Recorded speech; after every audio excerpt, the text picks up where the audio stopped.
fighter. I mean, look at him. He fighting pay-per-view, knocking these dudes out. That don't take away the fact that I can beat this dude. It don't take away from the fact that this dude know he can't beat me. Send the contract over, or we send the contract to him.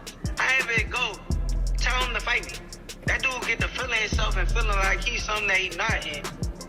And to the world, he look like a killer, but I can't wait. I'm gonna expose him.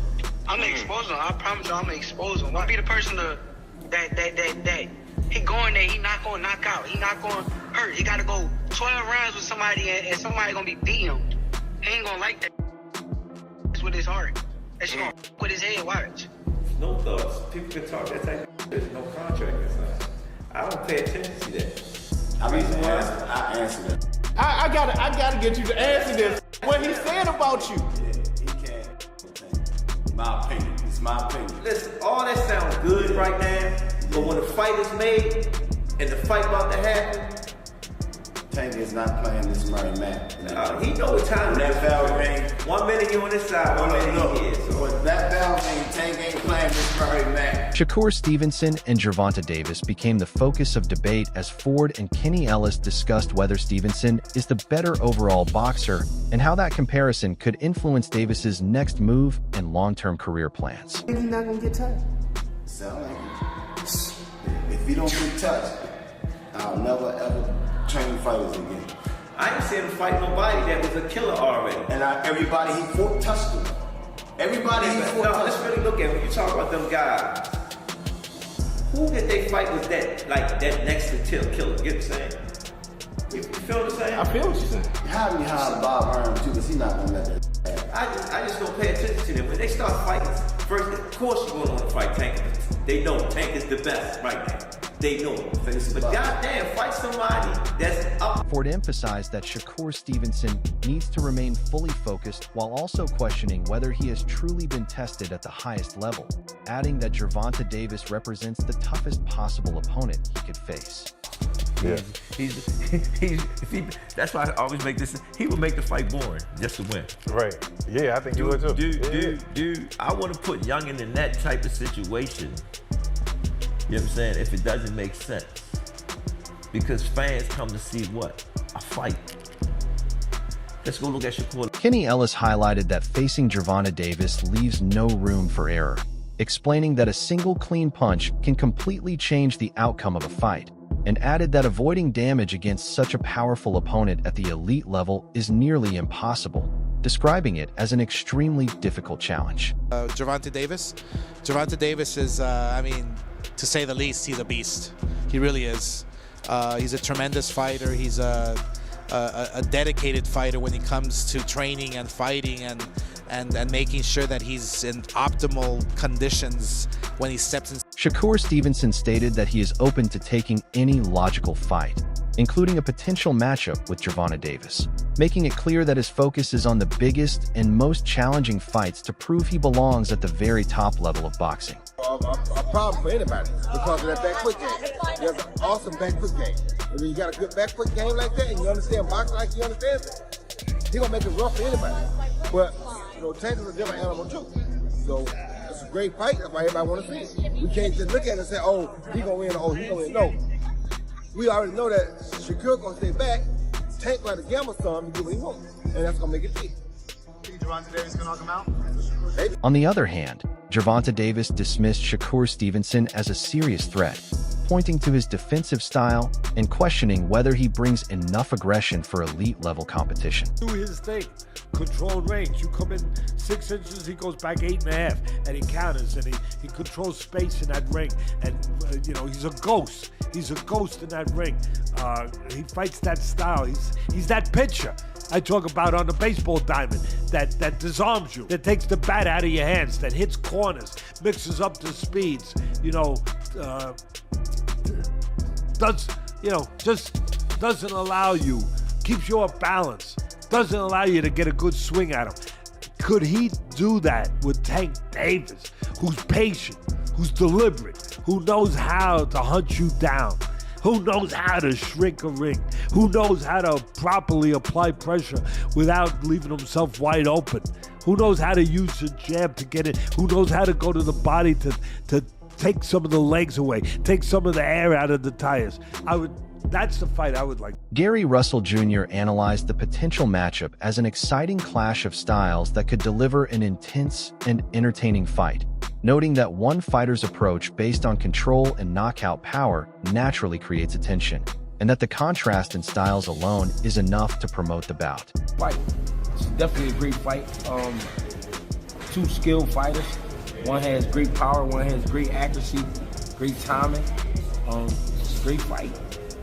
I hope it can happen. Gary Russell Jr. also praised Shakur Stevenson as a highly skilled and precise boxer who relies on defense, footwork, and efficiency, explaining that Stevenson avoids unnecessary risks and focuses on controlled, patient boxing to secure victories.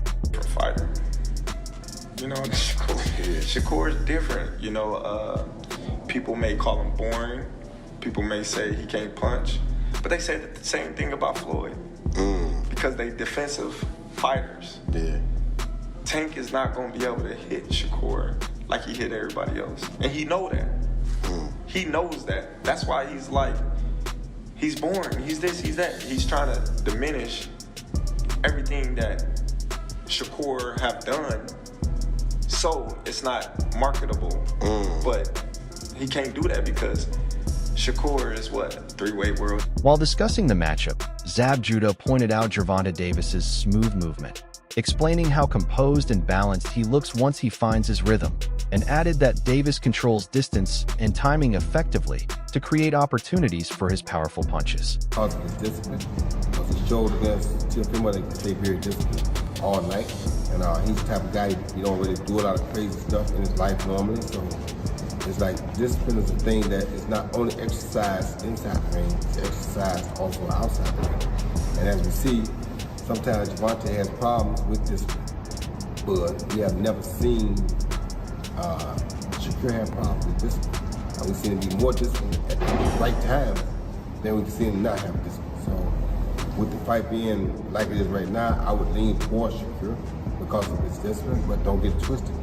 If somebody could beat him, Tank Davis would be that person because of his... Lamont Roach Jr. spoke about Shakur Stevenson, noting that while many fans prefer knockouts, Stevenson stands out for his clean boxing skills and focus on high-level competition, describing him as extremely talented, hungry, and motivated, and adding that his mindset allows him to push through difficult moments without accepting defeat. And I respect Tank in the ring and his skills and his power and his attribute and he's smart. Yeah. He's definitely smart. He can box his ass off.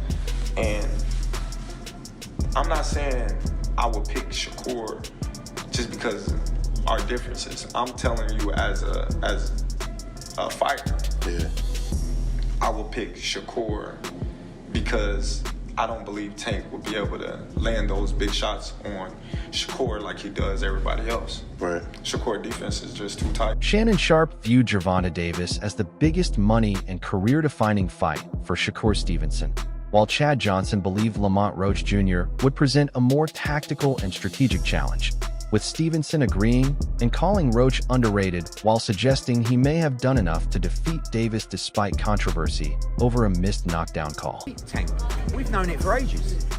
Like, I have so much confidence of Shakur Stevenson beating Gervonta Davis, but they're two of the best lightweights in the world. They're two of the best fighters. At the same time, discussions have also been growing around a possible fight between Shakur Stevenson and Conor Benn, with many viewing it as an intriguing stylistic matchup if it ever materializes. It's gonna be interesting because if Shakur handles this guy like he did Lopez, I'm gonna say I'm gonna say the hell with Shakur, man. If he just handles this guy like he's done, the hell with him.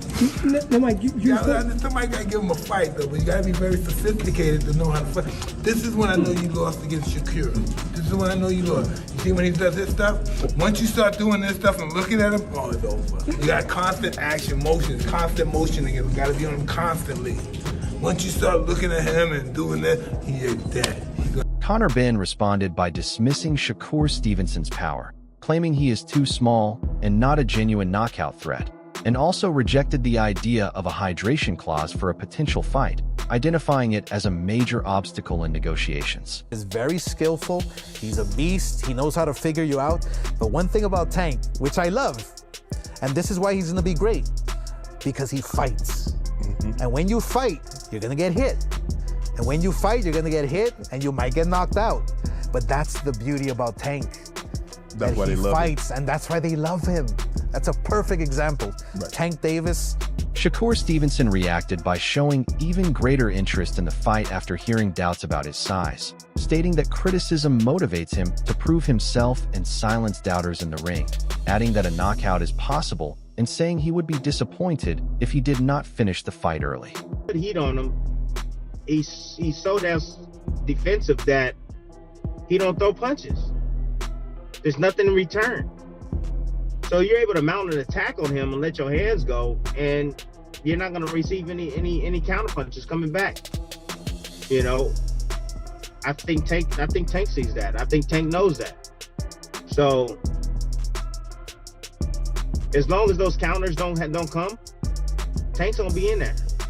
You know, as long as he's not willing to risk getting. Conor Benn made it clear that a fight at 147 pounds was never seriously considered, explaining that attention had already shifted back to 135 pounds and suggesting that the challenge was mainly for publicity and to build excitement around a classic USA versus UK rivalry. Fighter, he's a great fighter. You know, especially when he's serious about it. You know, I don't know if he's as serious as he used to be.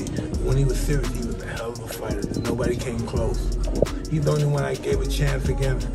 Shakur and that guy, Gervonta Davis, they're scary fighters too because they're sophisticated. The other guy's sophisticated than me, but Tank is just a force of nature. You know, you just gotta give him the credit. You know, even though he's talking and stuff, he's.